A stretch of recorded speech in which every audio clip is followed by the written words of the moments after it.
Good morning, Professor Robert Alexy. It's a pleasure to have you here in Mexico, and the real pleasure to talk with you about your work for the law faculty at Projector Grado Zero. My first question is one basic question in your work. What is legal reasoning? How can we understand what is legal reasoning? Is it different from reasoning itself, or is a kind of practice reasoning? Well, in the center of my theory of legal argumentation is the special case thesis. The special case thesis says that legal argumentation is a special case of general practical argumentation. General practical argumentation concerns the question what one should do, what one should not do, and what one is allowed to do. That is, normative or practical questions. But as a general practical discourse, it has no institutional framework. Legal argumentation, as a special case of practical argumentation, takes place in an institutional framework, which is defined by legislation, which is defined by jurisdiction, that is, the precedents the court has made play a great role in legal argumentation, and legal dogmatics, as it is made at the universities in legal science, plays a role. In short, legal argumentation is practical argumentation under the condition of legislation, the law made by legislation, under the condition, first, that was the first thing. Second, under the condition of the precedents which have been made by the jurisdiction, and the legal dogmatic as made by legal science. That is my answer to your question. Does a rational legal argument has limits? The rationality in a legal argument has limit, or it's unlimited? Rationality in real life always has limits. We can try to achieve the correct answer, but human beings always can make mistakes. Therefore, we have the possibility to be rational. We can be rational, but that does not exclude that there are limits. And for this reason, we have a permanent discourse. If there would be no limits, we could say, well, we have the right answer, and now we need no further discussion. We always need further discussion. And therefore, the limits is not something we must worry about. For we have the medicine against the limits, that is a permanent discussion. And most of your work on legal argumentation relates on Habermas' work. And one of the major critics that Habermas has is about the good faith in an argument. What do you think about that problem? Because so many people say we cannot trust on a good faith in an argument. Well, the question is whether there exist arguments at all. There is a line of thinking, often designed as rhetorics, that when we talk with other people, we simply try to manipulate them. That is a behavioristic or psychological theory of argumentation. In this view, argumentation is not a means for approximating to truth or correctness. It is simply an instrument of manipulation of other people. I think that there exists a difference between good and bad arguments, and therefore argumentation is possible in spite of the limits of rationality. That is, we have no perfect rationality, but we have a certain amount of rationality, and we can improve it always, and that is enough. In your work, Constitutional Rights, you try to reconstruct the reasoning behind jurisprudence and try to provide a general theory of justice, a general application theory of justice. My question is, how can this theory fight or avoid adjudication in a judge? In my theory of constitutional rights, I do not address justice directly, but I address justice indirectly, because the main elements of justice are human rights. A society which does not respect human rights is, per definition, an unjust society. Therefore, your question is correct. It concerns natural justice.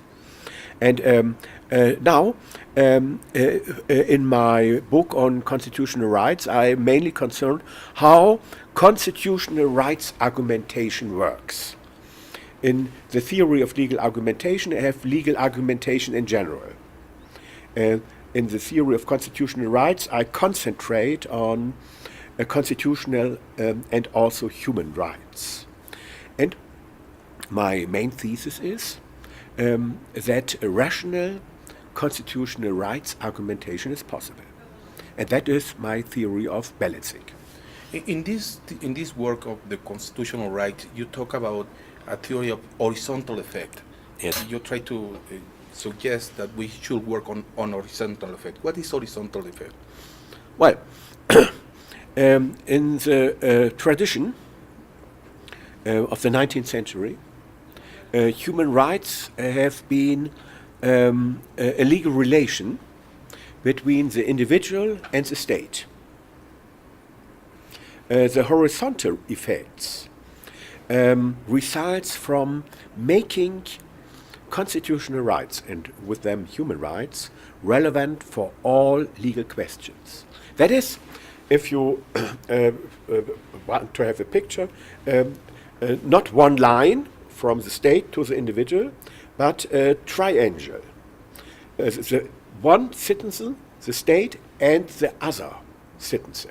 So that constitutional rights become relevant even in civil right, in civil law, between one person and the other person. And if you look at the international discussion, sometimes it is called also radiation effect. Radiation. The constitutional right radiates through the whole legal system, and that is very important. Because law always raises a claim to justice, and in order to be just, all legal relations must be in accordance, may not contradict constitutional and human rights. In this same book, you talk about the duty of optimized principle, the normative effects of the system, and the structure of the we have to optimize the structure of the normative system, and we have to do some balancing in the system.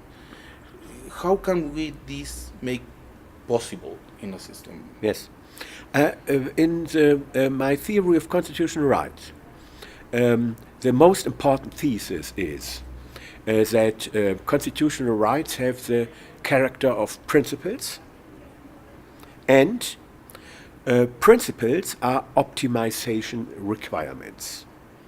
And my point is that we cannot have an adequate theory of constitutional rights without principles theory.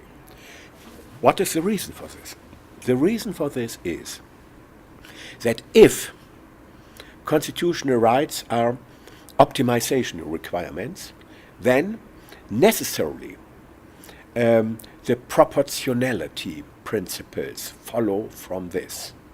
If you want to have a proportionality test where interferences with constitutional rights are concerned. If you want to have a proportionality test, then you must say they are principles, and if you say they are principles, that is optimization requirements, logical from this follows that you must have the proportionality analysis. And why proportionality? Well, proportionality is the only rational form of judging interferences with constitutional rights as either constitutional or unconstitutional. Therefore, proportionality is the central concern of the story. That's why you say that we have to optimize the system to what is legally possible. Yes. Right?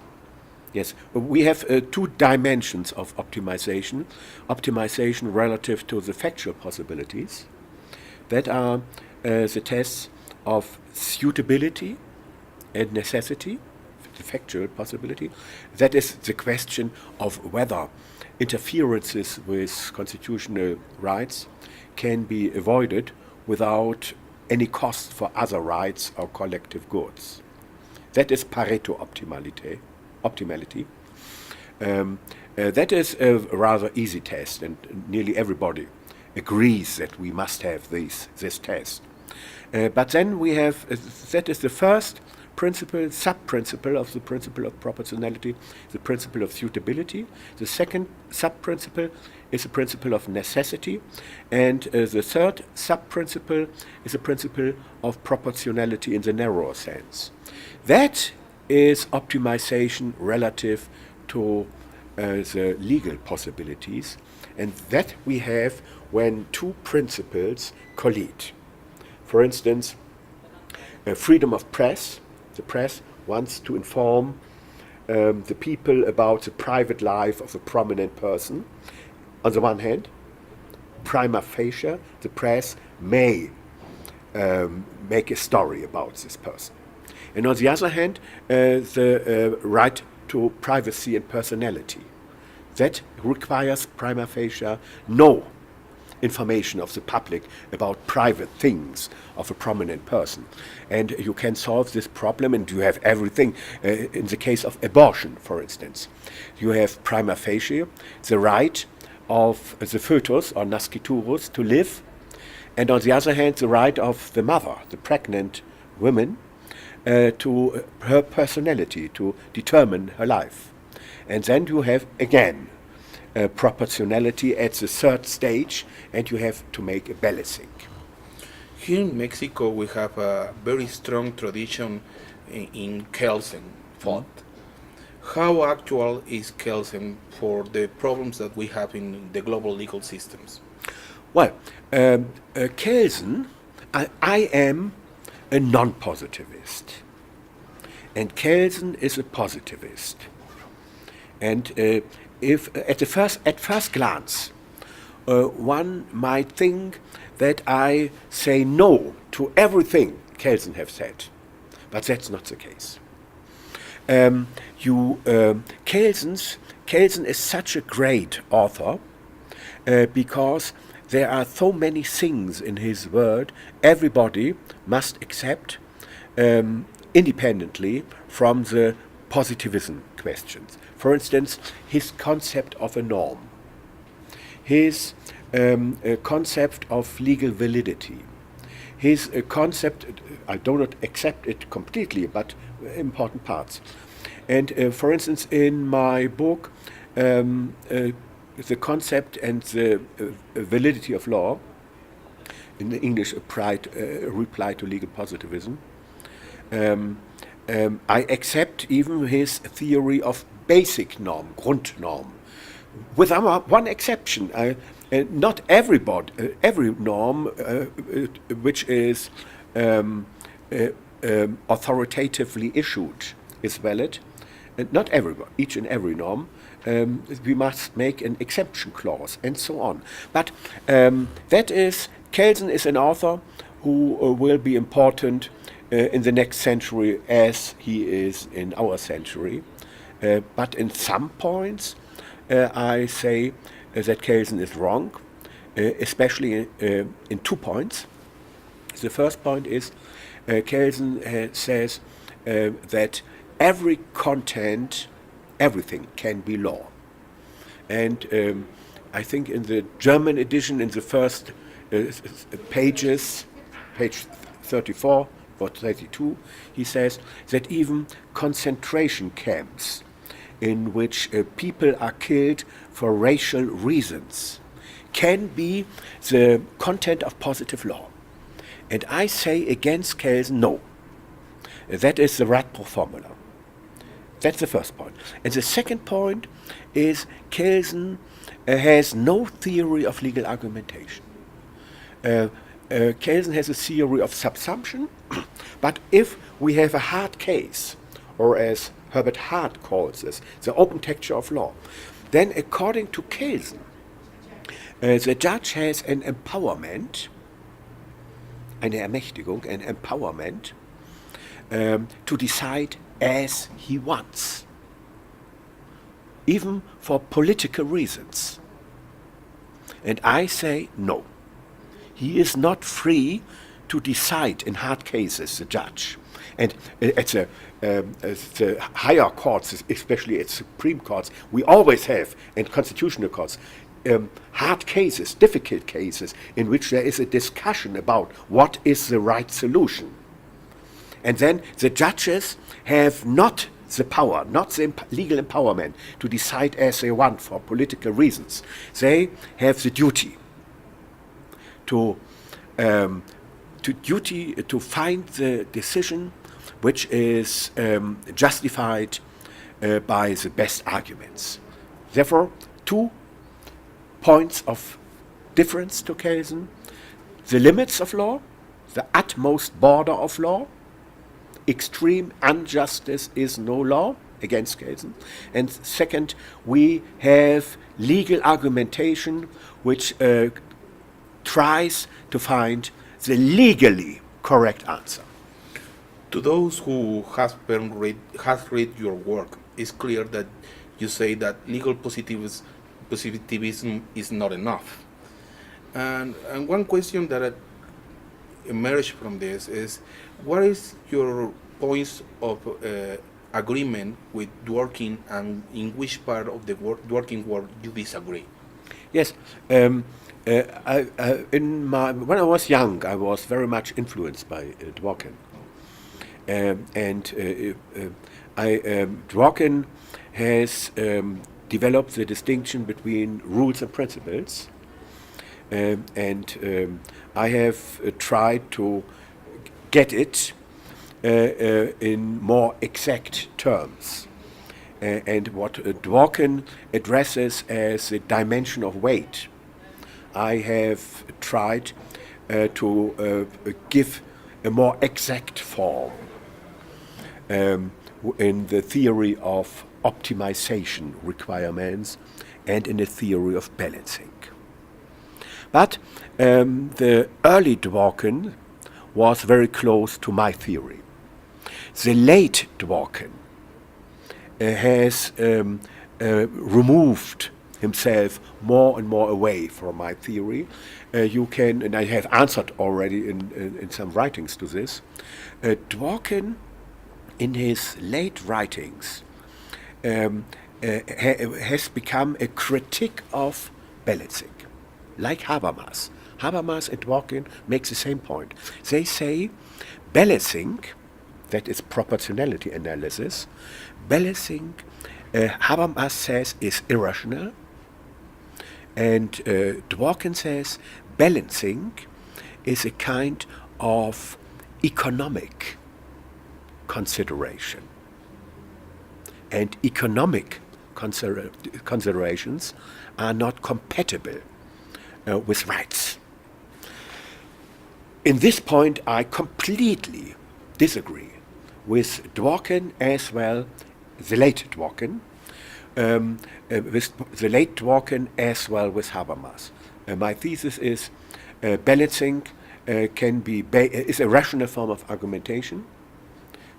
That is my answer to Habermas. And my answer to Dworkin is balancing has nothing to do with money or such things. If I make a balancing between the right of the pregnant women to personality on the one hand and the right to live to the unborn child, that has nothing to do with economic analysis of law. Well, Dr. Alexy, it has been a pleasure to talk with you for the law faculty. Thank you. Thank you.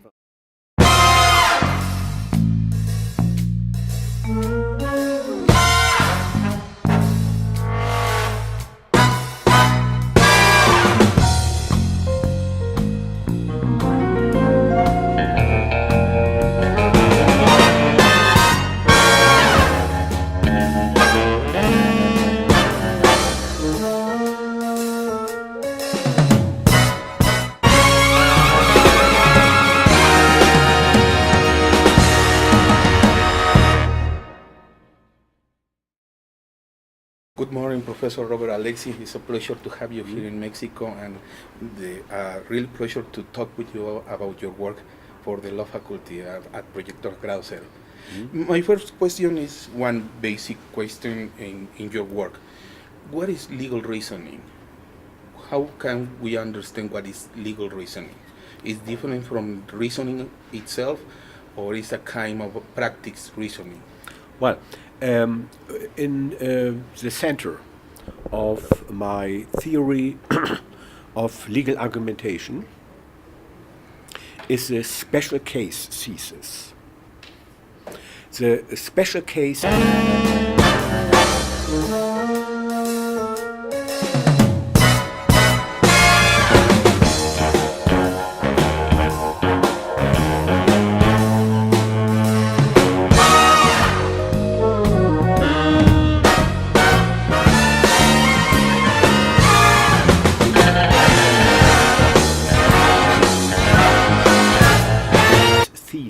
says that legal argumentation is a special case of general practical argumentation.